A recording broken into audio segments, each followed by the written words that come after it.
Hi hello welcome to NN media. నేను రాకేష్. తెలంగాణ రాష్ట్రంలో మరి వర్గీకరణ సంబంధించిన విషయంలో ఇప్పటివరకు చాలా ఇంటర్వ్యూలు చేశాం. మరి కమిషన్ కూడా చాలా హాట్గా కమిషన్కి మొన్న విచారదన్ గారు, నేను మందకృష్ణ అన్న అందరూ రెగ్యులర్గా వాళ్ళకి సంబంధించినటువంటి రిపోర్ట్లు ఇస్తూ ఉన్నారు. కమిషన్ కూడా అందరితో మాట్లాడుతూ ఉంది, అందరి రిపోర్ట్లు తీసుకుంటూ ఉన్నది. అంతకు ముందు రోజు ఉపకులాలు అని అంటున్నాం, క్షమించండి, మరి మీరేమో కులాలు అంటున్నారు, మాకేమో ఉపకులాలు అనే పదమే అర్థమైపోతూ ఉంది. చాలామంది అదే ఉపయోగిస్తూ ఉన్నారు. సో ఏది ఏమైనా ఇప్పటివరకు 59 కులాలకు సంబంధించినటువంటి జనాలందరూ కూడా కమిషన్ని కలవడం కోసం, కమిషన్కి రిపోర్ట్ ఇవ్వడం కోసం ప్రయత్నం చేస్తున్నారు.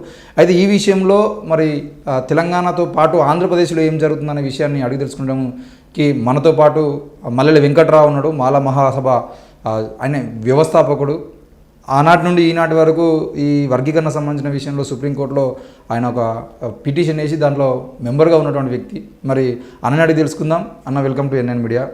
ఎన్ఎన్ మీడియాకి ప్రేక్షకులకు అందరికి కూడా అభినందనలు అన్న. Thank you. సుప్రీంకోర్టు తీర్పుకు సంబంధించిన విషయంలో మిమ్మల్ని ఆల్రెడీ ఇంటర్వ్యూ చేశాను. అయితే మీరు రివ్యూ పిటిషన్ వేశారు సుప్రీంకోర్టులో. వర్గీకరణ సంబంధించిన విషయంలో వాళ్ళు ఇచ్చిన తీర్పును వ్యతిరేకిస్తూ రివ్యూ పిటిషన్ వేస్తే రివ్యూ పిటిషన్ కొట్టేసారు. ఆ కొట్టేసిన తర్వాత మీరు బహిరంగ సభలో మాట్లాడుతూ ఉన్నారు, కానీ ఆ రివ్యూ పిటిషన్ కొట్టేసిరు అంటేనే మీరు అడిగే దాంట్లో న్యాయం లేదు అనేది అర్థం చేసుకోవచ్చా? దాని గురించి ఇప్పటివరకు మాట్లాడుకోలేదు. మరి దాని గురించి ఒకసారి.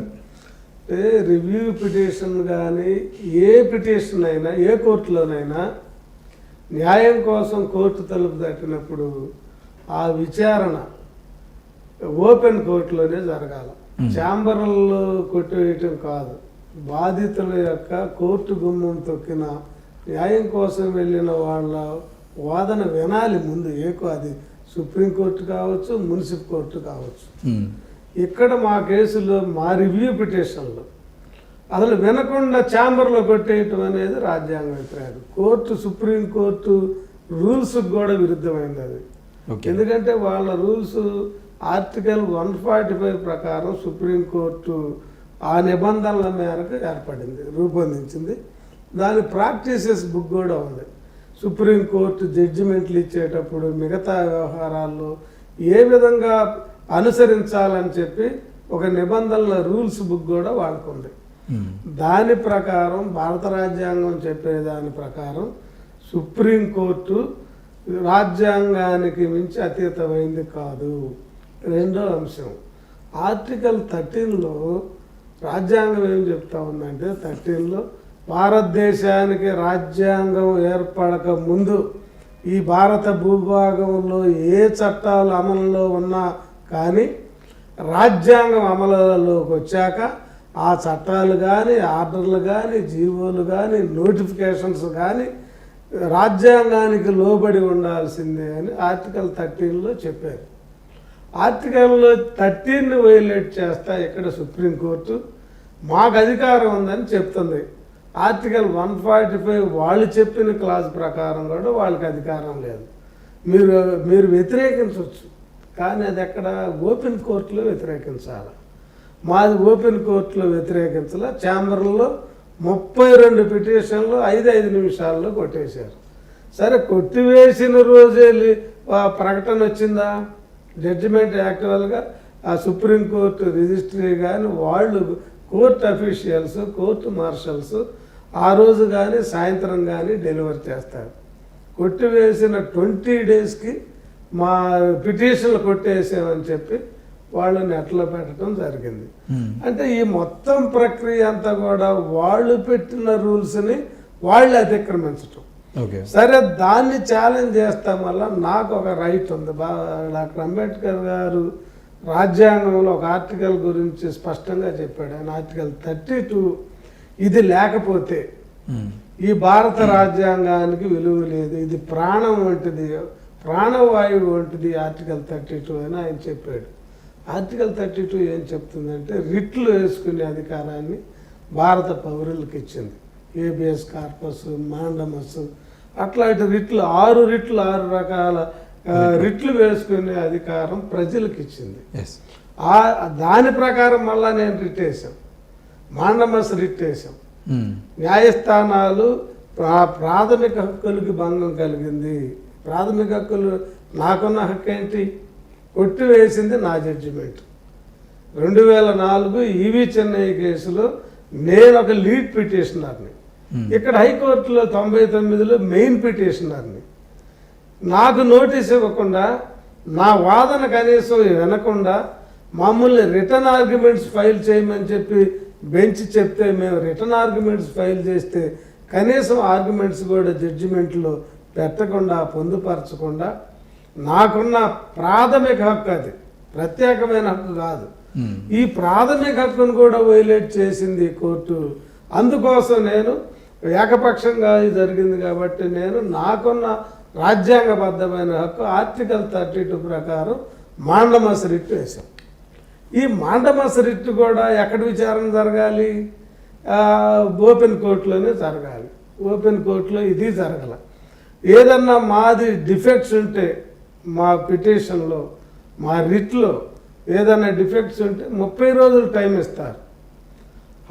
జడ్జి గారు, చీఫ్ జస్టిస్ గారు వెళుతూ ఆ ముందు రోజు మా ఫైల్ తెప్పించుకొని ఈ డిఫెక్ట్స్ ఉండి 4 రోజులు టైం ఇవ్వాలి న్యాయంగా అయితే, రాజ్యాంగబద్ధంగా అయితే. కోర్టు ఇవ్వకుండా ఆయన ఆ రిట్ని డిస్మిస్ చేసి వెళ్ళాడు తెల్లారు.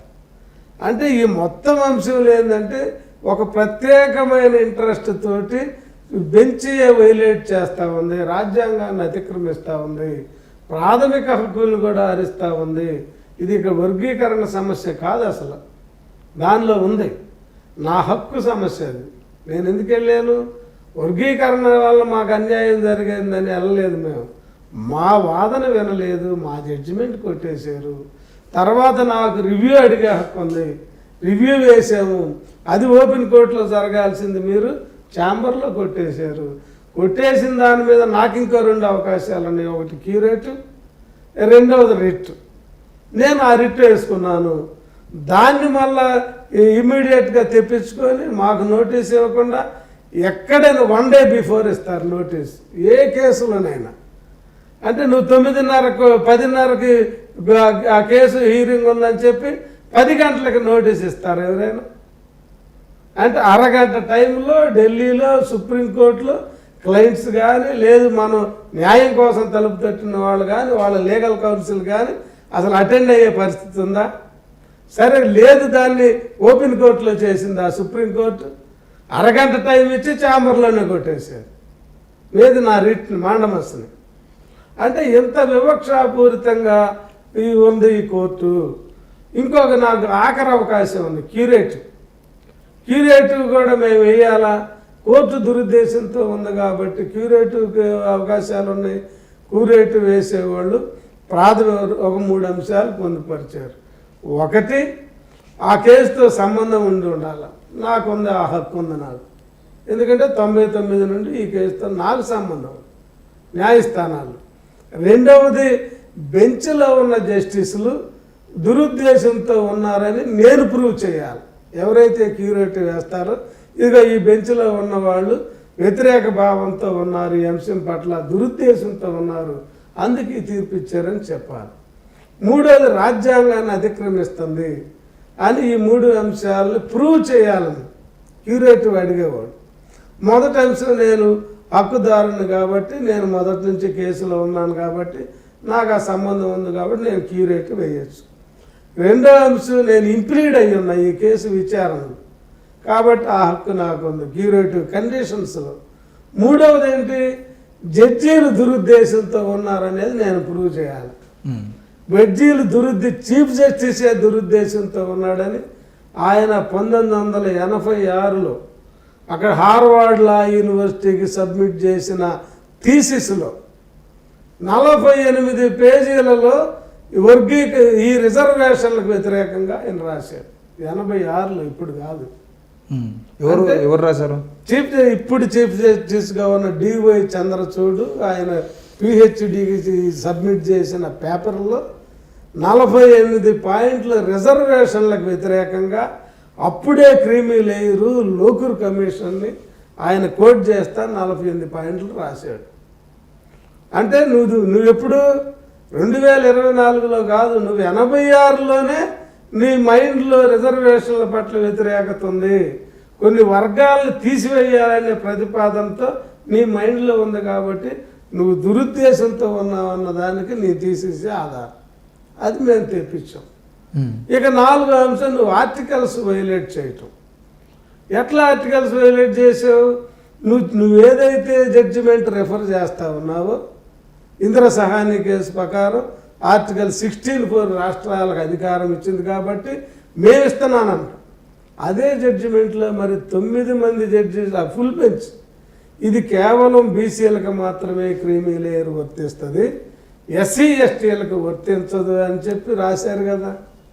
మరి 9 మంది క్రీమీ లేయర్ వర్తించదని చెప్తే నువ్వు రెఫర్ చేస్తున్న జడ్జిమెంట్లోనే మరి మీరు 5-4 క్రీమీ లేయర్ వర్తింపజేయాలని ఎట్లా ఇస్తారు?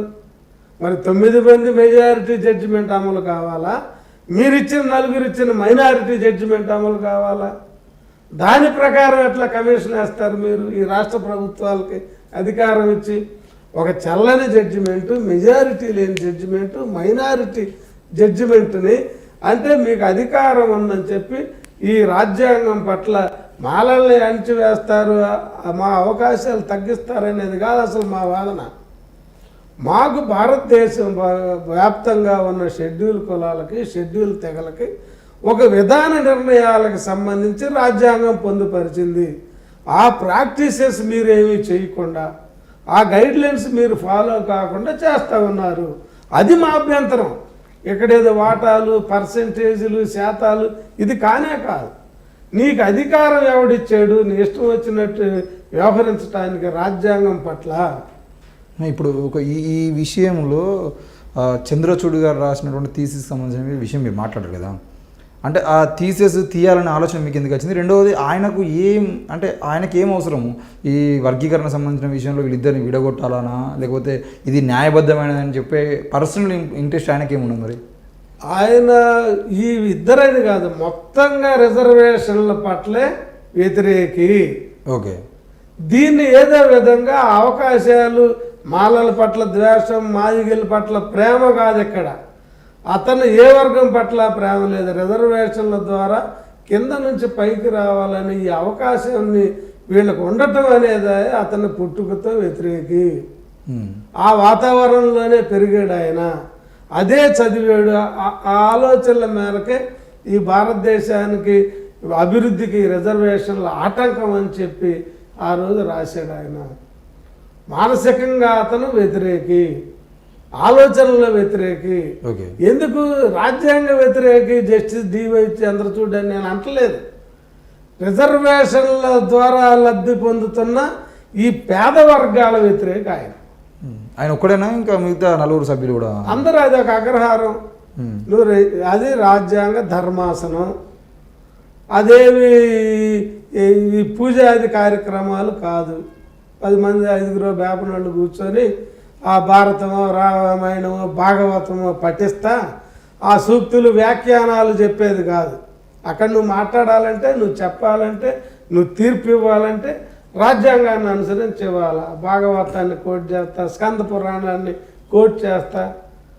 ఎవరికి అవసరమయ్యి లేదు బాలగోపాల్ గారు రాశారని చెప్పు ఈ పుక్కిటి పురాణాలు, కథలు, ఈ పర్వర్టెడ్ మేధావుల ఆలోచనలు కోట్ చేస్తా. ఇప్పుడు బాలగోపాలు, మల్లెల్లి వెంకటరావు, కన్నాభిరాను లేదా ఇంకొక XYZ వాళ్ళ అభిప్రాయాలు కాదు కావాల్సింది నీ కోర్టుకి. నీకు కావాల్సింది రాజ్యాంగబద్ధమా కాదా, అది నీ పని అంతే. దాన్ని విస్మరించి బాలగోపాల్ వ్యాసంలో రాశాడు, కన్నాభిరాన్ రాశాడు, స్కంద పురాణంలో ఇది చెప్పింది, భాగవతం ఇది చెప్తా ఉంది అని చెప్తే దానికి ఈ కేసుకు సంబంధం ఏంటి? అసలు NGOల రిపోర్ట్లు విదేశాల నుంచి డబ్బులు తెచ్చుకోవటం కోసం కొన్ని మిషనరీలు, NGOలు ఈ వర్గాలను చూపించి, దళితులను చూపించి మొదట 90s నుండి అంటే 85 నుండి NGOల ప్రాబల్యం ఈ రాష్ట్రంలో పెరిగింది. కారంచేడు దగ్గర నుండి తర్వాత చుండూరుకి ఇంకా విస్తృతంగా వేల కొద్ది NGOలు పుట్టుకొచ్చారు. వాళ్ళు విదేశాల నుంచి దానిలో భాగంగా ప్రపంచవ్యాప్తంగా వచ్చిందే Asian social forum, world social forum. వీళ్ళు ఫోర్డ్ ఫౌండేషన్ నుండి, ఆక్స్ఫామ్ నుండి డబ్బులు తెచ్చి ఈ ఫోర్డ్కి, ఆక్స్ఫామ్కి, ఈ పెట్టుబడిదారులకు కూడా మానవతా విలువలు ఉన్నాయి, వీళ్ళు సేవాభావం ఉందని చెప్పి వాళ్ళు ట్యాక్సులు ఎగ్గొట్టడానికి వీళ్ళకి చందాలు ఇస్తే వీళ్ళు ఉద్యమాలను నీరు కార్చడానికి దళితోద్యమాన్ని, విప్లవోద్యమాన్ని, ప్రజల విముక్తి పోరాటాలని, సాంస్కృతిక ఉద్యమాల్ని అన్నిటినీ నిర్వీర్యం చేయటం కోసం కొంతమందిని ఎంగేజ్ చేశారు. ఆ ఎంగేజ్ చేసిన వాళ్ళు బాలగోపాల్ లాంటి వాళ్ళు ఉన్నారు. వాళ్ళు ఒక వర్గానికి అసలు దళితులకు వ్యతిరేక దళిత వర్గాలలో ఉన్న 2 కులాల్లో ఒక కులానికి వ్యతిరేకంగా ఎట్లా రాస్తాడు బాలగోపాల్? ఆయన ఏ వాస్తవాల్ని తీసుకున్నాడు, ఏ పరిస్థితులను పరిశీలించాడు, మాలల జీవితాలను ఎక్కడన్నా పరిశీలించాడా, మాలల అభిప్రాయాల్ని ఏ రోజైనా విన్నాడా, ఏ మాల పేర్లకైనా వెళ్ళాడా, వాళ్ళ జీవన విధానాన్ని పక్కపక్కనే ఉన్న మాల మాదిగ పల్లెల్లో ఉన్న మాల మాదిగ ప్రజల జీవన విధానాన్ని ఏమైనా పరిశీలించాడా? ఇంట్లో హైదరాబాదులో కూర్చొని ఈ అకాడమిస్టులంతా వాళ్ళ ఇష్టం, వాళ్ళ ఆలోచనల నుండి వచ్చింది తప్ప ఆ వ్యాసాలు వాస్తవ పరిస్థితుల నుండి రాలేదు. ఇప్పుడు ఆల్రెడీ సుప్రీంకోర్టు ఆర్డర్స్ ఉన్నాయని చెప్పేసి 2 తెలుగు రాష్ట్రాల ముఖ్యమంత్రులు కమిషన్ వేసారు, వాటికి సంబంధించిన రిపోర్ట్లు తీసుకుంటున్నారు, పెద్ద ఎత్తున నడుస్తుంది కదా. ముఖ్యంగా అయితే తెలంగాణకు సంబంధించిన విషయంలో అయితే రేవంత్ రెడ్డి 1 మ్యాన్ కమిషన్ వేసేదంటే వరుసగా కలుస్తూ ఉన్నారు. మాలలు కలిశారు, మిగతా 57 కులాల తరపున ప్రతినిధులు కలిశారు, మొన్న విశారదన్ గారు కలిశారు, నిన్న మందకృష్ణ గారు కలిశారు, ఒకరి తర్వాత ఒకరు కలుస్తూనే ఉన్నారు, వాళ్ళకి సంబంధించినటువంటి రిపోర్ట్లు ఇస్తూ ఉన్నారు. అంటే ఇక్కడ కనిపిస్తున్నది ఏంటి అని అంటే ఈ కమిషన్ 1 మ్యాన్ కమిషన్ ఏదైతుందో ఆ కమిషన్ రిపోర్ట్లు తీసుకున్న తర్వాత వర్గీకరణకు అనుకూలంగా చేసేటువంటి అవకాశాలు నేను అనిపిస్తుంది. మీరేమంటారు? ఎంఆర్పిఎస్ కానీ దానికి మద్దతు ఇచ్చే విశారదన్ మహారాజా లాంటి వాళ్ళు రకరకాల ప్రతిపాదనలు ఇచ్చేవాళ్ళు. ఇది యాక్చువల్గా ముందే నిర్ణయించబడ్డ తీర్పు. వీళ్ళ ప్రతిపాదనల వల్ల ఇన్ఫ్లుయెన్స్ చేయబడి వాస్తవాల పరిశీలనగా అక్కడ కానీ ఇక్కడ కానీ ఈ కమిషన్లు చేయవు. వాటికి ఈ విధంగా తయారు చేయి కమిషన్ నివేదిక అని చెప్పి ప్రభుత్వాలు నిర్దేశించినవి, ఆదేశించినవి. ఆ స్క్రిప్ట్లో భాగంగానే ఈ కమిషన్ తిరుగుతూ ఉంది. దానిలో భాగంగానే ఎంఆర్పిఎస్ సంఘాలు కూడా కొన్ని వాదనలు వినిపిస్తూ ఉన్నారు.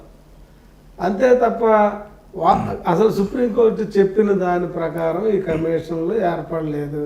ఈ ప్రభుత్వానికి ఇక్కడ కానీ అక్కడ కానీ ఆంధ్రాలో కానీ వీళ్ళకి జడ్జిమెంట్ పట్ల అవగాహన లేదు. ఎంపెరికల్ డేటా అంటే క్రిమిలేయర్ని తీయటానికే, ఓకే, జనాభా లెక్క చేయమని కాదు అది చెప్పింది కోర్టు. ఎంపెరికల్ డేటా అంటే అనుభావిక డేటా. అనుభావిక డేటా అంటే ఎవడేం పొందాడు, భూమి ఎవడు పొందాడు, రైతు బంధు ఎవడు పొందాడు, ఎస్సీ కార్పొరేషన్ నుంచి ఎన్ఎస్ఎఫ్డిసి నుండి ఈ మిగతా అనేక రకాల పథకాల ద్వారా ఎవడేమేం పొందాడు అనే డేటా. ఆ డేటా ఎందుకు? ఈ పొందిన వాళ్ళని పక్కన పెట్టి పొందని, అది ఎంఆర్పిఎస్ పెట్టిన డిమాండే. మాలలు అనుభవిస్తున్నారు, మాలలు ఎక్కువ ఉన్నారని తగ్గించమనే కదా. ఆ తగ్గించి మా అవకాశాలు ఇవ్వమని కదా. ఇప్పుడేమైంది?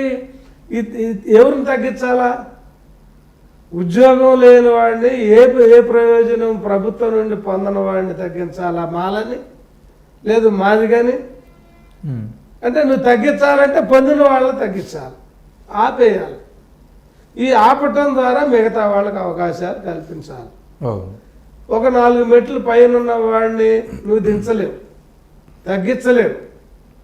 మరి తగ్గించాల్సింది ఎవరిని? ఆయన్ని కదా. ఎవడైతే అభివృద్ధి చేసి 4 మెట్లు పైన ఉన్నాడో, మాలైనా మాదిగైనా ఆయన్ని ఆపాలా. ఆయన ఆపట్లేదు కమిషన్. ఇక్కడ ఈ కింద మాల మాదిగలు ఆపుతుంది. వాళ్ళని చూపించి ప్రయోజనం పొందిన వాడిని, ఉద్యోగం పొందిన వాడిని ఆపకుండా నువ్వు వాడిని కిందకి తేకుండా వాడిని కిందకి తెచ్చే ప్రక్రియ లేదు. కాబట్టి ఈ కింద ఉన్న వాళ్ళని వాడు మాలైనా మాదిగైనా ఆ స్థాయికి తీసుకెళ్ళమంది కోర్టు. నువ్వేం చేస్తావున్నావు? దాన్ని రివర్స్ చేశారు వీళ్ళు. వాడు మాలైనా మాదిగైనా ఆఫీసర్ని అక్కడే ఉంచుతున్నావు, వీడిని తీసుకెళ్లే ప్రయత్నం చేయకుండా వీడిని ఆపుతున్నావు. మాలలో 10 మంది ఉద్యోగులు ఉన్నారు, మాదిగలు 15 మంది ఉద్యోగులు ఉన్నారు. కాబట్టి వాళ్ళు ఉన్నారు కాబట్టి మీ అవకాశాలు తగ్గిస్తున్నాం. ఇది ఆర్టికల్ 14కి విరుద్ధం కదా, వ్యతిరేకం కదా. చట్టం ముందు అందరూ సమానులే, సమాన రక్షణ అని చెప్తుంది. నువ్వేం చేస్తున్నావు ఇక్కడ? ఆ సమాన రక్షణ ఇస్తున్నావా నాకు? బెనిఫిట్ పొందిన వాడిని చూపించి బెనిఫిట్ పొందిన వాడి రాజ్యాంగ ప్రయోజనాన్ని నువ్వు పక్కన పెడతా ఉన్నావు. అది కాన్స్టిట్యూషన్ వైలేషన్ జరుగుతుంది. నువ్వు ప్రభుత్వ ఉద్యోగాల్లో సమాన అవకాశాలు, మతము, కులము, జెండరు, ప్రాంతము, పుట్టిన ప్రదేశం, దీన్ని బట్టి నువ్వు వివక్ష చూపరాదు అని చెబుతుంది రాజ్యాంగం. మరి నేను మాల కులం అని నువ్వు వివక్ష చూపుతున్నావు కదా, నేను తక్కువ అని నువ్వు వివక్ష చూపుతున్నావు కదా, నన్ను ఆపుతున్నావు కదా. ఈ మాలైనా మాదిగైనా ఈ బెనిఫిట్ పొందని వాళ్ళని ఆ అవకాశాలు అందించాలంటే అదనపు అవకాశాలు కల్పించాలి. అంటే ఉన్న అవకాశాలు పంచటము కాదు, ఈ అవకాశాలని పొందిన వాళ్ళని చూపించి పొందని వాళ్ళని తగ్గించటము కాదు. ఎంపెరికల్ డేటా ఉద్దేశం అయితే అది. ఇది ప్రమాదకరమైంది. వీళ్ళు మేధావులుగా చెప్పబడుతున్న వాళ్ళు తమ జాతి ప్రజలు పాము తన పిల్లలను తానే కొరికి చంపినట్టు మాదిగ జాతిలో పుట్టిన వాళ్ళు, మాల జాతిలో పుట్టిన వాళ్ళు ఈ జాతులకు హక్కులు సాధిస్తున్నామని చెప్పి ఆ హక్కులు నిర్వీర్యం చేసే ఒక దగ కమిషన్ అదైతే దానికి వత్తాసు పలికే భజంత్రీళ్ళు వీళ్ళు. ఇప్పుడు అంటే తెలంగాణ రాష్ట్రంలో వర్గీకరణ జరుగుతుంది అనే నమ్మకం అయితే కనబడతా ఉంది. అటు కాంగ్రెస్ ప్రభుత్వం రేవంత్ రెడ్డి అసెంబ్లీలో ప్రకటించడం కానీ, అక్కడ ఉన్నటువంటి వర్గాలు దాన్ని సపోర్ట్ చేయడం కానీ, లేదంటే ఎంఆర్పిఎస్ ఉద్యమం బలంగా ఇక్కడ ఉండడం వల్ల కానీ ఏదో ఒకటి పూర్తి స్థాయిలో మందకృష్ణ ప్రభావం అయితే దాని మీద కనబడుతుంది. తప్పకుండా తెలంగాణ రాష్ట్రంలో వర్గీకరణ జరుగుతుంది అనే వాదనలు అయితే వినబడతా ఉన్నాయి. ఒకవేళ జరిగితే ఇప్పుడు మీరు ఆల్రెడీ మాల సంఘాలన్నిటితో కలిపి సింహగర్జన పేరుతో మీటింగ్ పెడతా ఉన్నారు. ఒకవేళ వర్గీకరణ జరిగితే ఆల్రెడీ కోర్టుకు పోతే పిటిషన్లు కొట్టేస్తూ ఉన్నాయి. కాబట్టి వర్గీకరణ జరిగేది ఉంటే మీరేం చేస్తారు మరి? అంటే కోర్టే ఒక అవకాశం ఇచ్చింది జడ్జిమెంట్లో. ఓకే, ప్రభుత్వాలు మేము నిర్దేశించిన విధంగా కాకుండా ఏది ఎంపెరికల్ డేటా, పూర్తి జనాభా లెక్కలు, అవేవి సరైన అవగాహన లేని పద్ధతులు సుప్రీంకోర్టు తీర్పుని వైలేట్ చేసే విధంగా వస్తే మళ్ళా కోర్టుకు రండి అని చెప్పింది జడ్జిమెంట్లో. ఓకే, చెప్పింది. వీళ్ళు సుప్రీంకోర్టు ఇచ్చే జడ్జిమెంట్లు ఇచ్చిన గైడ్ లైన్స్ ఏమి ఫాలో కావట్లేదు. జనాభా లెక్కలు మరి ఎవరు ఎక్కువ ఎవరు తక్కువ ఎవరు వాటా ఎంత నువ్వెట్లా నిర్దేశిస్తావు? జనాభా లెక్కలు లేవు మీ దగ్గర. ఓకే, లేదు మీరేమన్నా కొత్తగా జనాభా లెక్కలు తయారు చేస్తారా? దానికి ఒక జనాభా లెక్కలు రిజిస్ట్రార్ ఉన్నాడు. వాళ్ళు ఏం చెప్పారు? మేము 2025లో జనాభా లెక్కలు తీస్తామని చెప్పారు. గతంలో బీహారు కొన్ని లెక్కలు తీసింది రాష్ట్ర ప్రభుత్వం, అవి చల్లవని సుప్రీంకోర్టు కొట్టేసింది. మీరు అడిగే ప్రకారం ఇక్కడ ఎంఆర్పిఎస్ అడిగే ప్రకారం కులాల వారీగా జనాభా లెక్కలు చేయమని అడుగుతున్నారు. సుప్రీంకోర్టు అది చెప్పల. ఆల్రెడీ ఇప్పటికే కులగణన వద్దు చేయటానికి వీల్లేదు అని సుప్రీంకోర్టులో ఒక కేసు పెండింగ్లో ఉంది. భారతదేశంలో అసలు కులగణనే జరగలే ఇంతవరకు. ఒక అంచనాలు ఉన్నాయి అంతే. కులగణన జరిగితే అసలు వాస్తవాలు తెలుస్తాయి. కులగణన వాళ్ళు చేయరు. మరి ఈ జడ్జిమెంట్లోనే ఇన్ని చిక్కుముళ్ళు ఉన్నాయి. ఇది అమలు కాకుండా సుప్రీంకోర్టే వీళ్ళ కాళ్ళకి బంధనాలు వేస్తే వీళ్ళు అనుకున్న మార్గంలో వీళ్ళు వెళ్తా ఉన్నారు. మేము తప్పనిసరిగా ఇదేంటంటే తాత్కాలిక ఉపశమనమే, ఇది పర్మనెంట్ సొల్యూషన్ కాదు.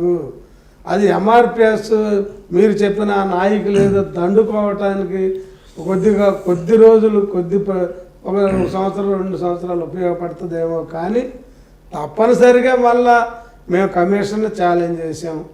కమిషన్ అది దాటి ప్రభుత్వానికి అనుకూలంగా వస్తే వీళ్ళ పైరవీల ద్వారా మళ్ళా వాళ్ళు గవర్నమెంట్ ఏదైతే చట్టం చేస్తుందో దాన్ని మళ్ళీ సుప్రీంకోర్టులో చేస్తాం.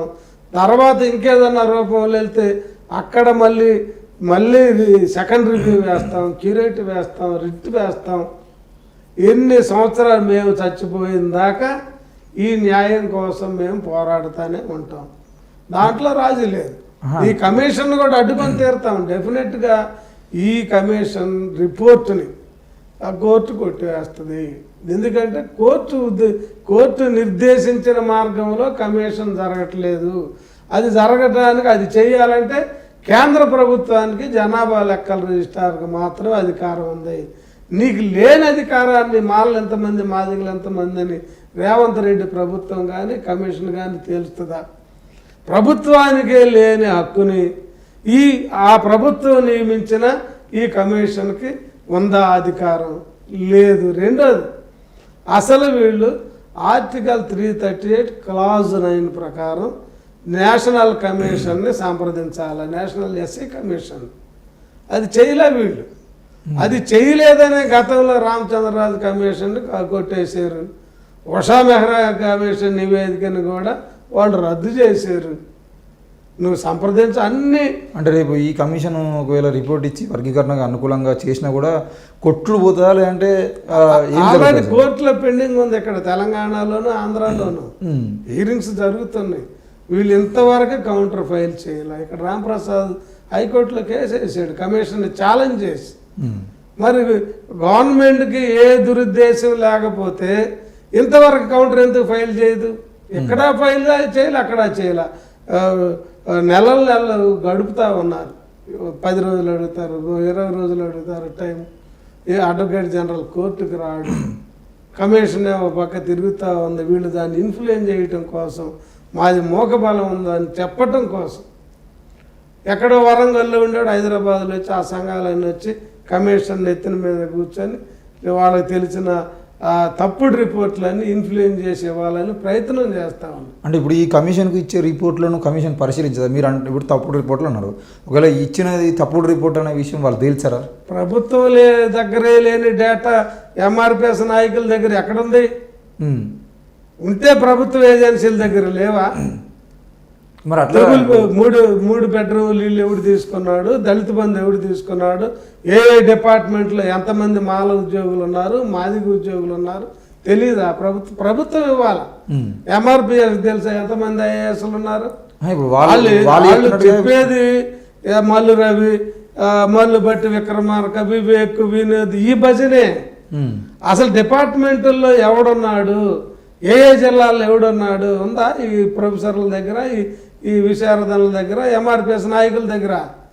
వీళ్ళ కాకి లెక్కలు చెట్టు కింద కూర్చొని వీళ్ళ అంచనాలు కళల్లో వచ్చే లెక్కలన్నీ రాసుకొని కమిషన్కి ఇస్తున్నారు. వాళ్ళు 70 లక్షల మంది మేము ఉన్నాము, మాకు అన్యాయం జరిగిందంటే మీరు కూడా అంటే మాల సంఘాల నాయకులు కూడా మాకు 40 లక్షలు 50 లక్షలు అని చెప్పేసి 30 లక్షలు అని చెప్పేసి మాట్లాడతాం. అంటే మొన్న చూశారు కదా, మన మాలలే లేరు 2% అన్నారు. నాగర్ కర్నూలులో ఎంతమంది? ఆడ 5% మంది వస్తే అంత అయింది.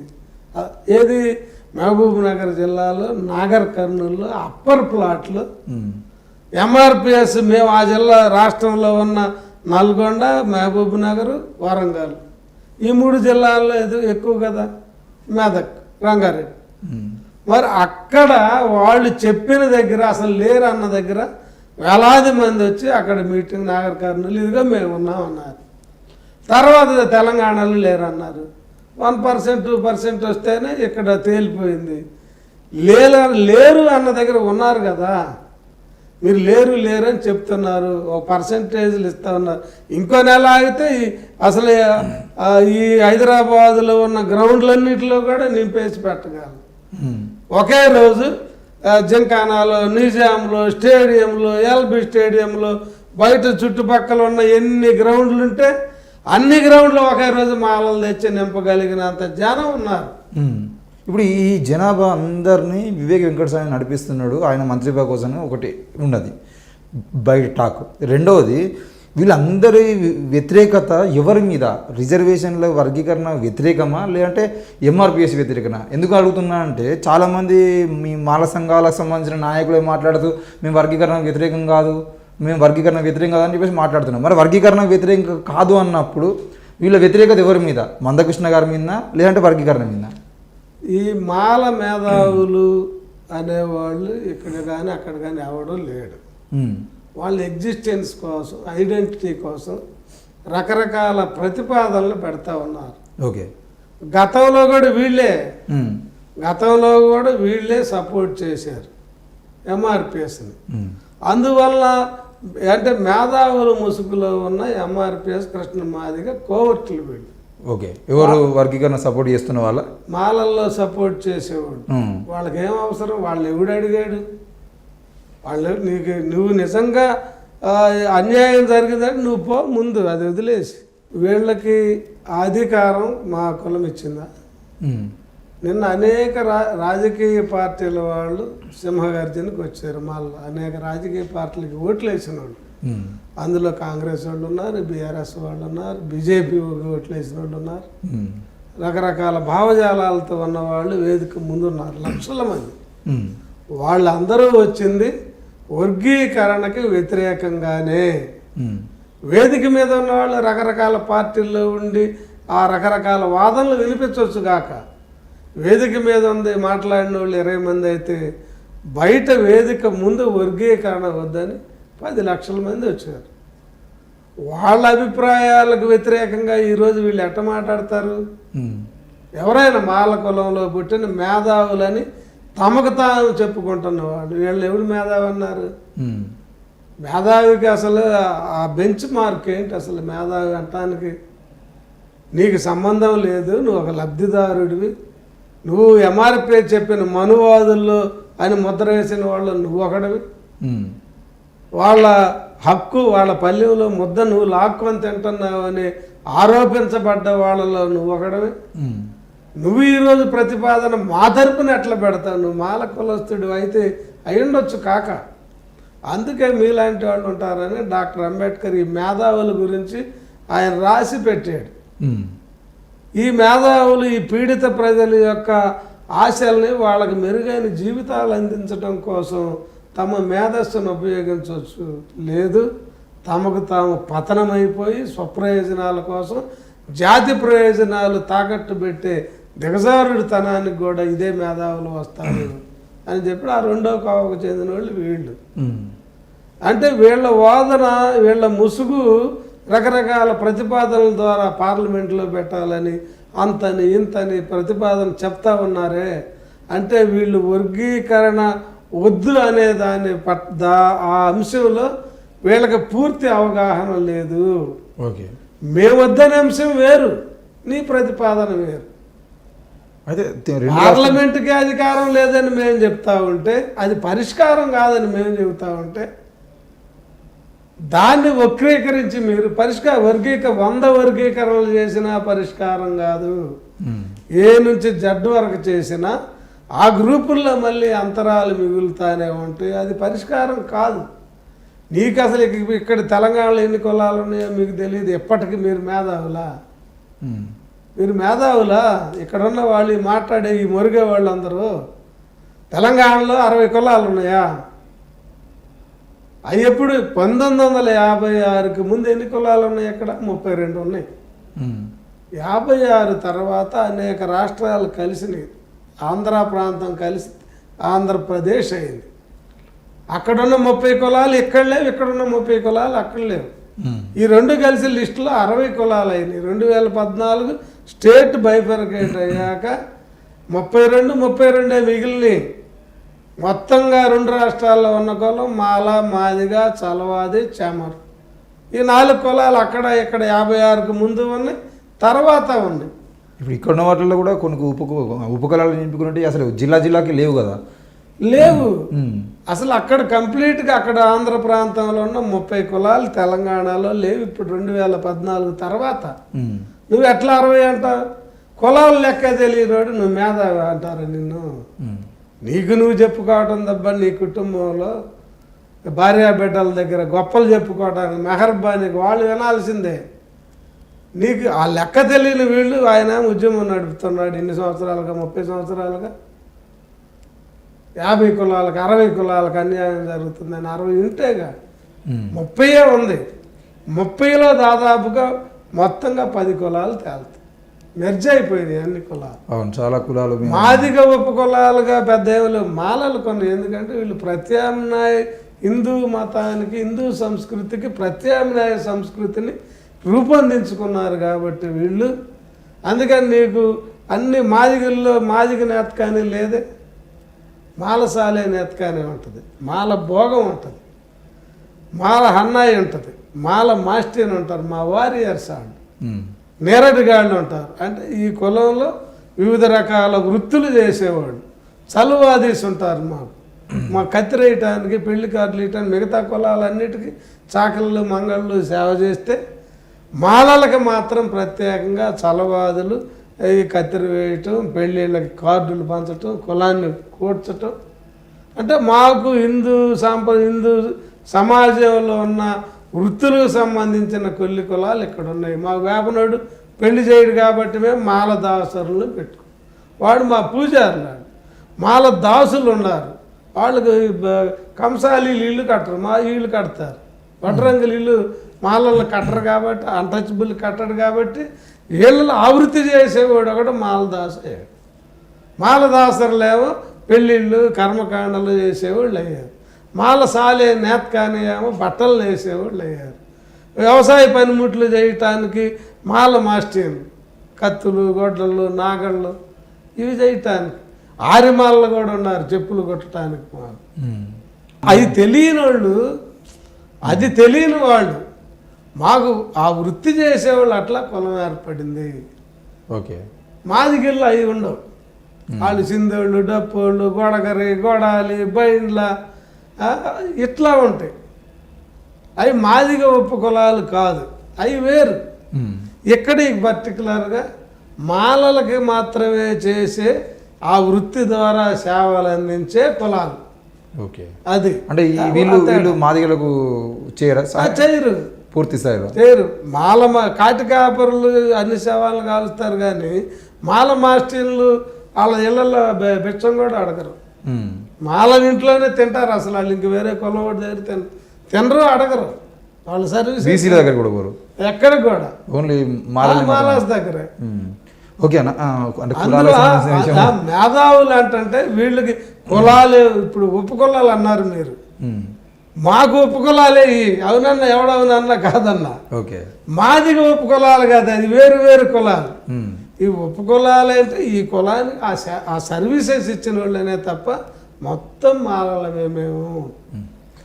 ఈ సమాజంలో ఈ అవగాహన లేనందువల్ల మా మేధావులని చెప్పబడ్డ వాళ్ళు ఇప్పుడు శంకించాల్సి వస్తుంది. అసలు వీళ్ళు మాలోళ్ళేనా అని వాళ్ళ క్యాస్ట్ సర్టిఫికేట్లు అడుగుతున్నా నేను.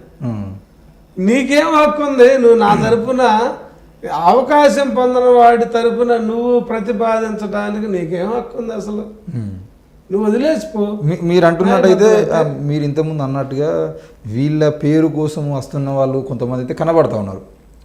ఎంఆర్పిఎస్ 30 ఏళ్ళ ఉద్యమానికి సంబంధించిన విషయంలో ఒక్కడుండి ఆయన వెనకాల ఒక టీము, ఆ టీం తయారయ్యి ఇప్పటికీ ఏం మాట్లాడినా వాళ్ళే మాట్లాడుతున్న పరిస్థితి కనబడుతుంది. కానీ ఇక్కడ చూస్తే కొంతమంది ఒక రకంగా మాట్లాడడం, ఇంకొంతమంది ఇంకో రకంగా మాట్లాడడం, ఇందులో ఉన్న వాళ్ళే వీళ్ళకి పడదన్నట్టుగానే చూస్తున్న పరిస్థితులు కనబడుతూ ఉన్నాయి.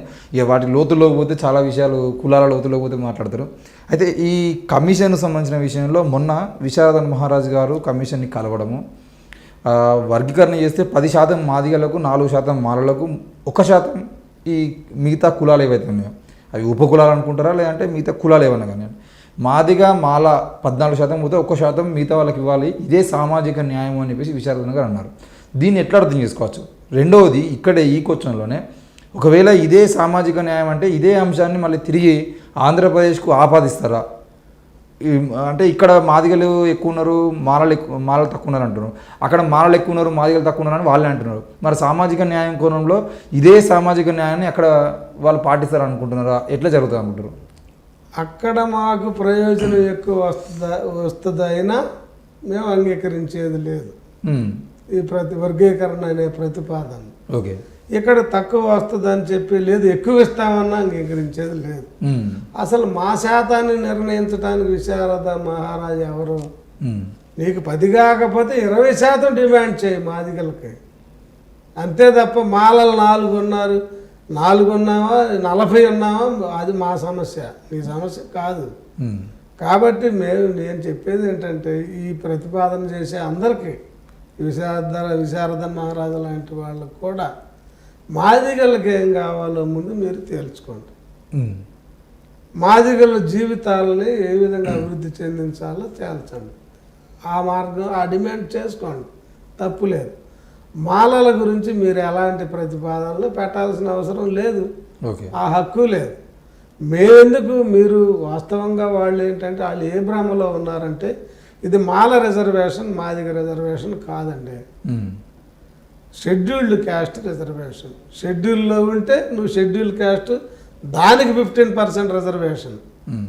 షెడ్యూల్ బయటకు వస్తే నువ్వు మాల, నువ్వు మాదిగా. షెడ్యూల్ లోపలికి వెళ్తే షెడ్యూల్డ్ కాస్ట్. ఆ షెడ్యూల్లో 1286 ఉన్నాయి, ఇక్కడ ఒక 32 ఉన్నాయి. ఓకే, నువ్వు బయటకు వచ్చే మాదిగ రిజర్వేషన్ అంటావా, దానికోసం పోరాడుకో, తప్పులేదు. దాన్ని నా ప్లేస్మెంట్ నిర్ణయించటానికి నువ్వెవడవి? నా పర్సంటేజ్ కానీ, నా ప్లేస్ కానీ, నా గ్రూప్ కానీ నువ్వెవడవి? ఓకే, అది నేను చెప్పాలి. నాకేం కావాలో ఏం వద్దో మేము చెప్పాలి.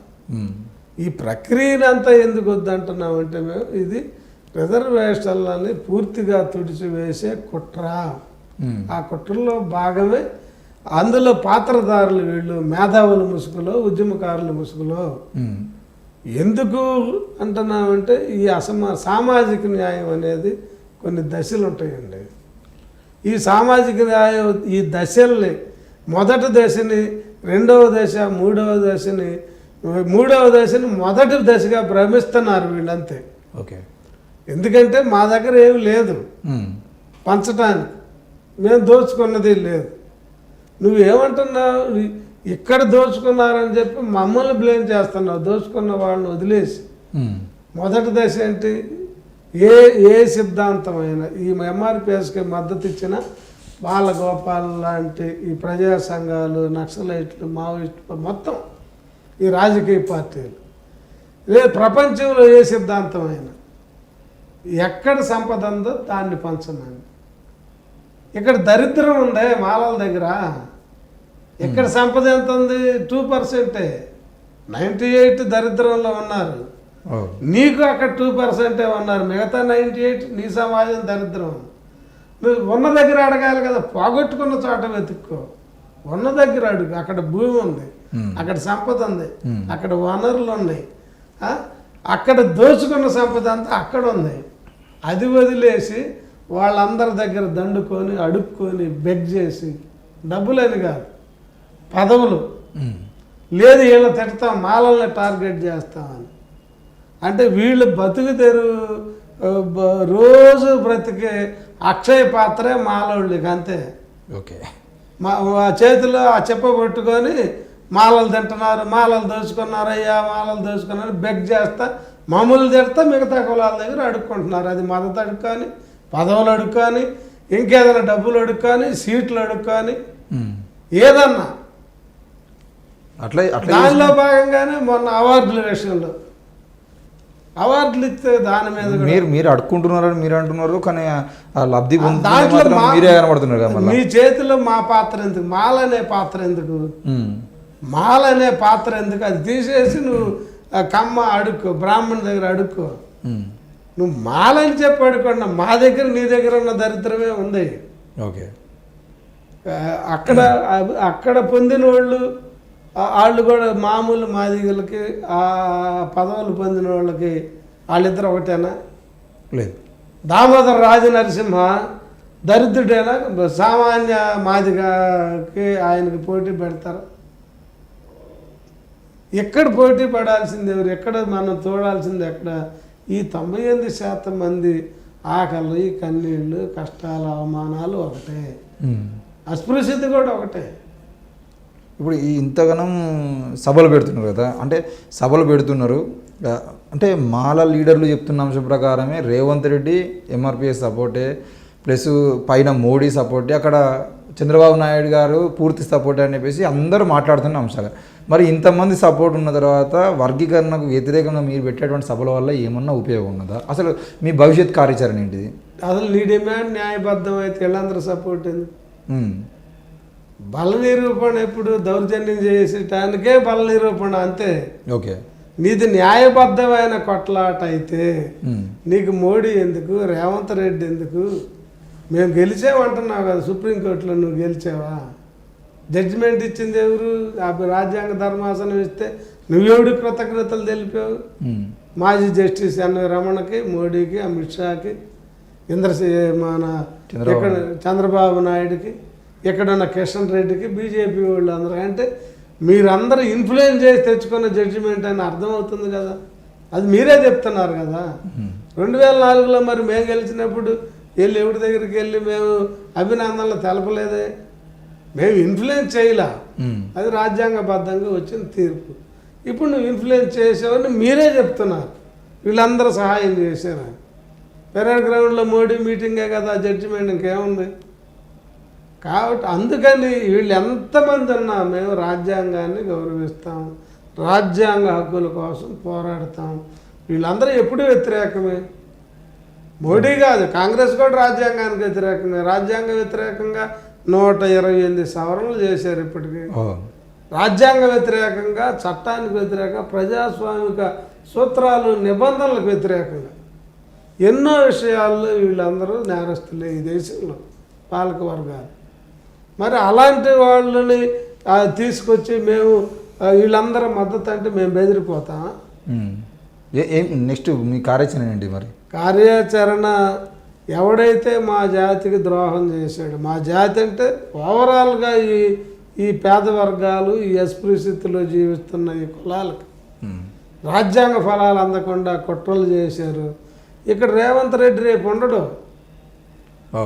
2029, 27 ఎలక్షన్లు వచ్చినా రేవంత్ రెడ్డి ఉండడంటే కాంగ్రెస్ ఉండదు. ఎందుకు? నువ్వు రాజ్యాంగ వ్యతిరేకం కాబట్టి. అక్కడ చంద్రబాబు నాయుడు ఉండడు, అక్కడ మోడీ ఉండడం. అంటే ప్రజలు పిచ్చోళ్ళు కాదు. నీ ఇష్టం వచ్చినట్టు ఈ రాజ్యాంగం పట్ల నువ్వు మైనారిటీల పట్ల వాళ్ళని అణచివేసే విధానాలు వాళ్ళు సహించున్నారని ఈ భారతదేశంలో దళితులు సహించరు. వాళ్ళు అంటున్నావు 1286 కులాల్లో నీ మాది కులం ఒకటే కదా వర్గీకరణకు సపోర్ట్ అంటుంది. మరి మిగతా 1200 కులాలు భారతదేశ వ్యాప్తంగా చమర్లు, మాంగులతో సహా వ్యతిరేకిస్తున్నారు కదా. వాళ్ళు ప్రజలు కాదా? వాళ్ళ అభిప్రాయాలు కాదా? ఈ 40 కోట్ల మందిలో ఆంధ్ర, తెలంగాణ ఉన్న రాష్ట్రాలు మీ జనాభా ఎంత? 1% ఉన్నారా? 1 కోటి ఉన్నారా? ఎందుకు ఈ పిచ్చి ప్రేలాపనలు? వాళ్ళందరూ ఉన్నారంటే మరి వీళ్ళందరూ ఉన్నారు. వీళ్ళు ఉన్నారు కదా, మా ప్రజలు ఉన్నారు కదా. ఈ దాదాపుగా ఒక మాల కులం తప్ప మిగతా కులాలన్నీ కూడా మాకు సపోర్టే అని అంటున్నాను. అని నేను ఇప్పుడు చెప్పా. నువ్వు మాల అనుబంధ కులాల్లో అంటున్నావు కదా, ఆ కులాల్లో ఎవరు సపోర్ట్ లేరు కదా. రాష్ట్రం దాటితే ఇంకెవడు లేడు కదా. లేనప్పుడు నువ్వు అసలు నీ కులంలో నీకు సపోర్ట్ ఉందా? కడియం శ్రీహరి మావాడు కాదన్నావు, బైండ్లోడు అన్నావు, మరి మద్దతు ఇస్తారు. అసలు బైండ్లోళ్ళు ఎంతమంది ఉన్నారో తెలుసా వాళ్ళకి? కానీ మళ్ళీ వాళ్ళు ఎంఆర్పిఎస్ వేదికల మీద కనబడతారు కదా, కడియం శ్రీహరి గారు కనపడవచ్చు. అది రాజకీయ అవసరం. నువ్వు వాళ్ళ కోసం మరి సీట్ ఇస్తే ఎందుకు? సామాజిక న్యాయం అని గుండెలు బాదుకుంటున్న వీళ్ళు మరి ఒక ఎంపీ సీటు బైండ్లోడికి ఇస్తే ఎందుకు నువ్వు గుండెలు బాదుకొని ఆడు మా మాదిగోడు కాదన్నా? అందశ్రీ మాదిగని చెప్పుకోకపోవచ్చు. ఆయన సాహిత్యంలో ఆయన ఆ పై స్థాయికి వెళ్ళి నేను జాషువా మా విశ్వనరుడు అన్నాడు, నేను విశ్వమానవుడిని అన్నాడు. ఆయన అదే చెప్పాడు. మరి అది చెప్పిన జాషువా మాదిగోడు అని ఎందుకు? అసలు నిజంగా మాదిగా తల్లిదండ్రులకు పుట్టాడు ఆ జాషువా? అందశ్రీ మాదిగ తల్లిదండ్రులు పుట్టాడు. ఆయన నేను విశ్వనరుడిని అన్నాడు. ఈ కులాలని మతాన్ని దాటి అతీతంగా. జాషువా మాదిగ తల్లిదండ్రులు పుట్టలేదే. యాదవ తండ్రికి మాదిగ తల్లికి పుట్టినోడు జాషువానేమో నువ్వు ఆయన విశ్వనరుడు అని చేత నువ్వు మాదిగోడు అంటావా? తండ్రి కులం వచ్చిద్దా, తల్లి కులం వచ్చిద్దా జాషువా గారికి? చెప్పండి. తండ్రి కులం, తండ్రి సందర్భం బట్టి అంటే తండ్రి అవసరమైతే ఎటైనా మారుస్తా. అంటే తండ్రి పట్టించుకునే సమయంలో తల్లి దగ్గరనే పెరిగి తల్లి దగ్గరనే అయినా రోహిత్ వేముల కేసు ఏమైంది? తల్లి దగ్గరే పెరిగాడు. బీసీ అని కొట్టేలా. తండ్రి ఎవరు? ఆయన బీసీ కాబట్టి తల్లి కులం రాలేదే. ఎందుకు? వీళ్ళ మార్గదర్శి జగజీవన్ రామ్ కూతురు మీరా కుమార్, భర్త ఎవరు? బ్రాహ్మణ్. మరి కొడుకులకి మాదికి రాలేదుగా, చెమరు ఇవ్వలేదు, కోర్టు కొట్టేసింది.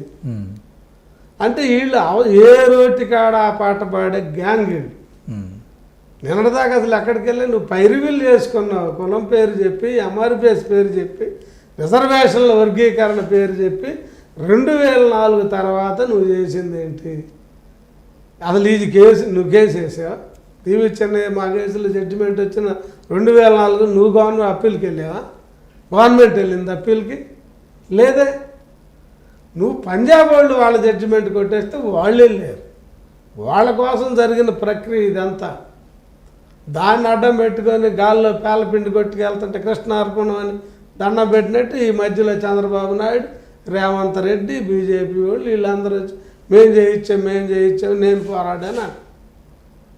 నీ కేసు కాదు, నువ్వు అప్పీలకి వెళ్ళలేదు, 20 ఏళ్ళు నిద్రపోయావు. నువ్వు ఏదో అవకాశం కుదిరి గాలివాట అని వస్తే నువ్వు నీ గొప్పతనంగా చెప్పి నువ్వు భుజకీర్తులు తగిలించుకొని తిరుగుతున్నావు. మనిషి అన్నవాడికి కొద్దిగా సిగ్గుండాలి. నీ పోరాటం నీది కాదు, నువ్వు ప్రారంభిస్తే ప్రారంభించి ఉండొచ్చు. కేసు పంజాబ్ కేసులో జడ్జిమెంట్, అది మా కేసు జడ్జిమెంట్ కొట్టేసింది కాబట్టి మేము రివ్యూలు అడుగుతున్నాం. నువ్వు రివ్యూ అడగనాడు, ఇంట్లో కూర్చున్నవాడు. బయట మాదిగెళ్ళామో వర్గీకరణ పేరుతోటి నువ్వు మోసం చేసావు.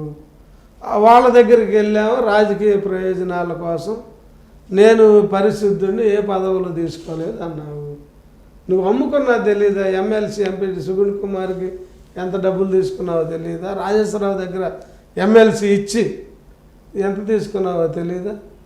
అవి మీరు చేస్తున్న ఆరోపణలు కాదు, బయట మాత్రం ఇప్పటివరకు వల్లే కదా వాటికి సంబంధించిన ఆరోపణలు ఏం కాదు, వాస్తవాలు. ఎవడెవడు కాళ్ళు పట్టుకుంది ఏంటి, నయీం గ్యాంగ్ చేత ఎంతమందిని బెదిరించింది.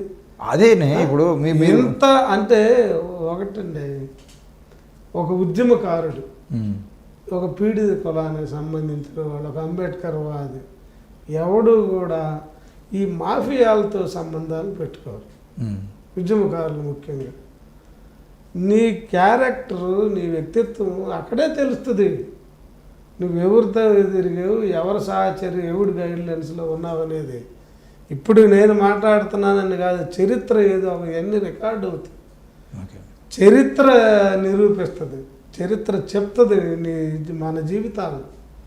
ఎందుకు మనం ఎవరిని మోసం చేసిన ఈ పీడిత కులాల ప్రజల్ని వంచకూడదు, మోసం చేయకూడదు, తప్పుదారి పట్టేయకూడదు. ఈ ప్రమాదకరమైన ఈ బీజేపీ ఆర్ఎస్ఎస్ క్లచెస్లో ఉండి మీరు ఈ జాతిని ఎవరి మీద వీళ్ళందరూ ఉన్నారంటే మమ్మల్ని చంపుతారు అమాలని. ఎందుకున్నారు వీళ్ళంతా?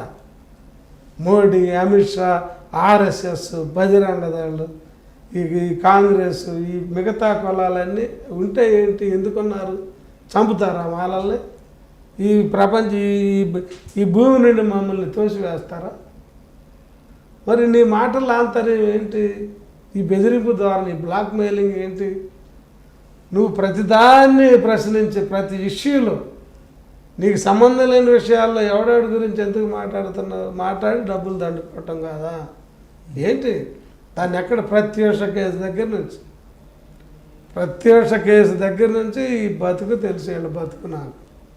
ఇప్పుడు అంటే ఈ వ్యక్తులకు సంబంధించిన ఇంటర్నల్ విషయాల కన్నా ఇప్పుడు తెలంగాణ రాష్ట్రంలో వర్గీకరణ సంబంధించిన కమిషన్ ఒకటి ఏర్పాటైంది, దాన్ని నడుస్తుంది. ఇక బస్తీలలో కూడా పోయి రిపోర్ట్లు తీసుకుంటారని అనుకుంటున్నారు. ఆంధ్రప్రదేశ్లో ఎట్లా ఉంది? చంద్రబాబు నాయుడు ఏం చేస్తున్నారు మరి? ఇప్పుడు కమిషన్ అన్ని జిల్లాలు తిరుగుతున్నారు వాళ్ళు. ఓకే, మొన్నటి నుండి, మండే నుండి 16వ తేదీ నుండి వాళ్ళు తిరుగుతున్నారు. అది కూడా అక్కడ కోర్టులో ఉంది. అంటే జిల్లాల తరపున జిల్లాలకు సపరేట్ చేస్తామని అన్నాడు కదా, మరి అది అమలు దానికి ఏమైనా ప్లాన్ చేస్తున్నారా అని? అతను ఓట్ల కోసం మాట్లాడాడు చంద్రబాబు నాయుడు. వాస్తవంగా అనుకోకుండా లక్కీగా ఈ జడ్జిమెంట్ వచ్చింది. దానికి కొద్దిగా ఆసరా దొరికింది వాళ్ళ వాదనకి, వాళ్ళు మేనిఫెస్టోలో చెప్పిన దానికి. అయితే దీని అమలులో అనేక రకాలైన న్యాయబద్ధమైన అడ్డంకులే ఉన్నాయి కమిషన్ పరిధిలో. సుప్రీంకోర్టు, అక్కడ కూడా సుప్రీంకోర్టు చెప్పిన గైడ్లైన్స్ ప్రకారం కమిషన్ వేయబడలేదు. అది గతంలో రామచంద్రరాజు కమిషన్ లాంటిదే ఈ కమిషన్ కూడా. ఎక్కడన్నా రేవంత్ రెడ్డి గారు రిటైర్డ్ జస్టిస్ని వేసాడు, అక్కడ ఒక బేపన ఆయన రిటైర్డ్ ఐఏఎస్ని వేసాడు. అంటే నివేదిక ఆయన ఊరికి తిరుగుతాడు, అంటే సరదాగా షికారుకి టూర్ లాగా తిరుగుతాడు, డబ్బులు తీసుకుంటాడు. చంద్రబాబు నాయుడు తయారు చేసిన నివేదికని ఇస్తాడు రేపు. ఆ నివేదికలో తప్పనిసరిగా ఆ జిల్లాల వారీగా అనే అంశమే ప్రధానంగా ఉంటుంది. క్రిమీ లేయర్ అనే అంశం కూడా ప్రధానంగా ఉంది. ఎందుకంటే ఇక్కడ క్రిమీ లేయర్ అంశం పొందుపరచాల, అక్కడ కమిషన్కి క్రిమీ లేయర్ కూడా ఏ విధంగా చేయాలనే సబ్జెక్ట్ ఇచ్చారు. ఉమ్. అది మాలా మాదిగా ఇద్దరు క్రిమి లేయర్కి నష్టమే. ఎంపెరికల్ డేటా తీస్తే మాదిగలే పోతారు అక్కడ ఇక్కడ. ఉమ్. ఎవడింతగా ఆ పథకాలు అందుకున్న వాళ్ళు మొత్తం పొందినవాడు పావుడు. మేము అరిసి గీపెట్టి మొత్తుకొని చెప్పేది ఏంటంటే ఈ రిజర్వేషన్లు మనకి అంటరానితనం అనే దాని ప్రకారం వచ్చినాయి. బీసీలకు కూడా ఆర్థిక ప్రాతిపదిక మీద రిజర్వేషన్లు రాలేదు.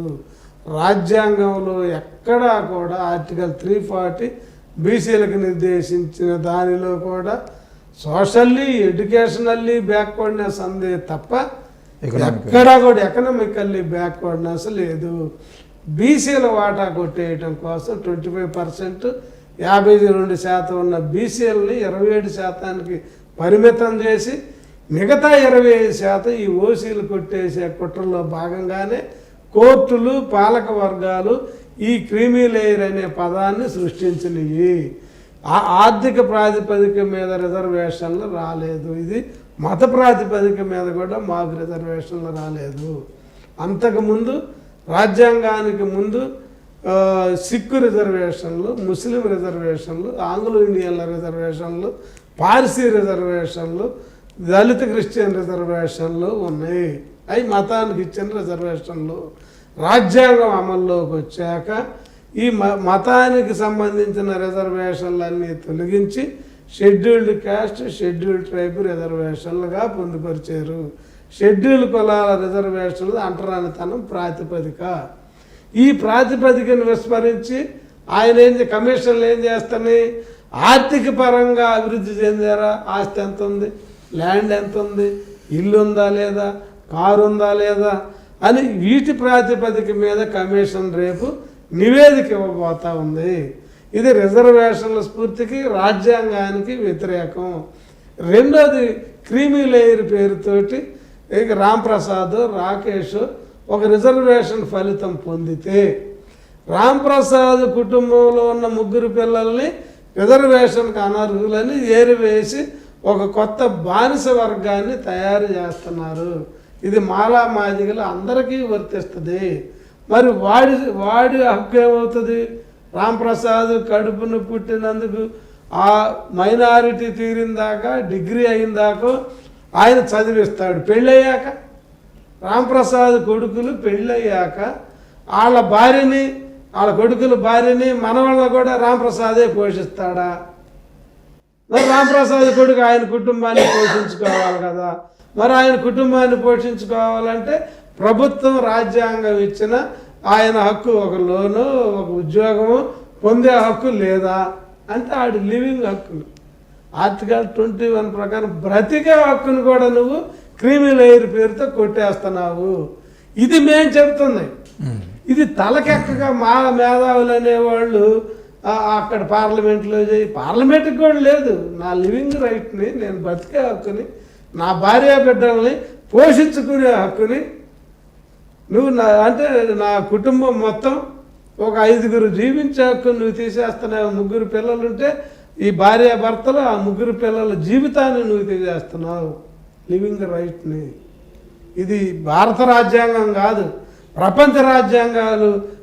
మనిషి అనేవాడు ఎవడు ఒప్పుకోడు దీన్ని. ఇంత దుర్మార్గమైన చేయడం, అందుకు మేము వ్యతిరేకిస్తున్నాం. ఈ ప్రమాదాన్ని మేము చెప్తున్నాం. ఈ యాంగిల్లో ఆ మాదిగ మేధావులు, మాల మేధావులు ఆలోచించండి.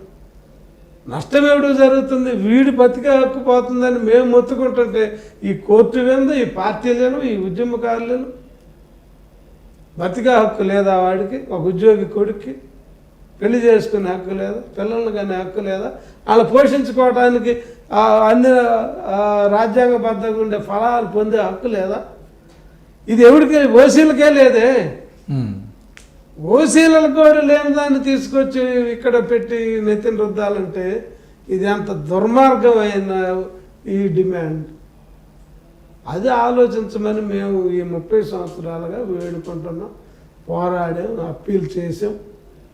అయినా ఈ మానవ రూపంలో ఉన్న అజ్ఞానులు వాళ్ళు మనువాదులకు మించి 100 రకాల మనువన్న కనీసం కొన్ని వర్గాలకు ఆడు అన్ని రకాల ఫెసిలిటీస్ కల్పించాడు. బ్రాహ్మణులకి క్షత్రియులకి వైశ్యులకి కల్పించాడు కదా. బీసీఎల్ని ఎస్సీలను కొట్టాడు. వాళ్ళ సేపు అయ్యన్నా చూశాడు. వీళ్ళు అసలు అది కూడా కాదే. వీళ్ళ మనువాదులు అంటాం కూడా తక్కువ చాలా.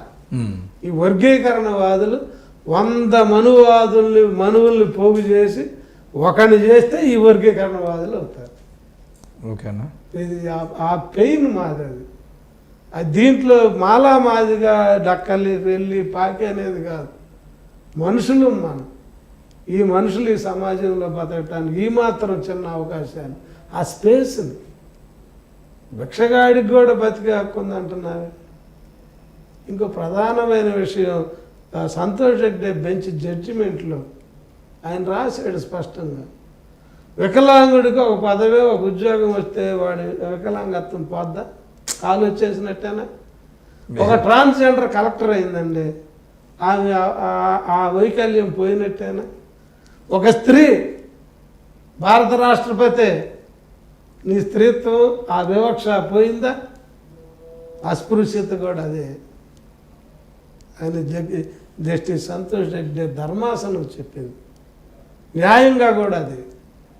ఆ న్యాయం ఉండాలని భారత ప్రజలకి, ప్రజలందరితో పాటు మాకు ఈ కింద వర్గాలకు ఉండాలని పరితపిస్తూ అన్ని వర్గాల ప్రజలు బ్రతికే హక్కు కోసం పోరాడుతున్న వాళ్ళని, ఆ బ్రతికే అవకాశాలు నాశనం కాకుండా ఉండాలని పోరాడే వాళ్ళం మేము. ఓకే అన్న, థ్యాంక్ యూ. ఇంత న్యాయబద్ధమైంది మా. థ్యాంక్ యూ అన్న. Thank you Rakesh. మొత్తానికైతే తెలుగు రాష్ట్రాల్లో వర్గీకరణకు సంబంధించిన విషయంలో కమిషన్లు చెప్తున్న విషయం ఏదైతే ఉందో, ఆ కమిషన్లు వర్గీకరణ చేస్తాయని చెప్పేసి పూర్తి స్థాయిలో వార్తలు వస్తున్నప్పటికీ కూడా అవి వచ్చిన ఫ్యూచర్లో కుట్లు పోతాయనే పూర్తి నమ్మకంతోనైతే మాలలు ఉన్నట్టుగా కనబడతా ఉంది. మరి ఆంధ్రప్రదేశ్లో కూడా ప్రభుత్వం చేస్తున్న వర్గీకరణ సంబంధించిన కమిషన్ చేస్తున్నటువంటి పని కూడా ఫ్యూచర్లో కొట్టువేయబడుతుంది. ఎందుకనంటే ఇది రాజ్యాంగ ఫలాలకే వ్యతిరేకమని అయితే మరల వెంకట్రావు గారు చెప్తా ఉన్నారు. మరి ఈ అంశం మీద ఎవరైనా అభ్యంతరాలు ఉండేదంటే నిరభ్యంతరంగా ఎన్ఐఎన్ మీడియాలో తప్పకుండా చర్చ చేద్దాం, సంప్రదించండి. ఏ అంశం మీదైనా ఇప్పటివరకు జరిగినటువంటి ఇంటర్వ్యూలకు సంబంధించిన అన్ని విషయాల మీద కూడా మేము చర్చ చేయడానికి సిద్ధంగా ఉన్నామని మళ్ళీ తెలియజేస్తూ చూస్తున్నాను ఎన్ఐఎన్ మీడియా. Thank you.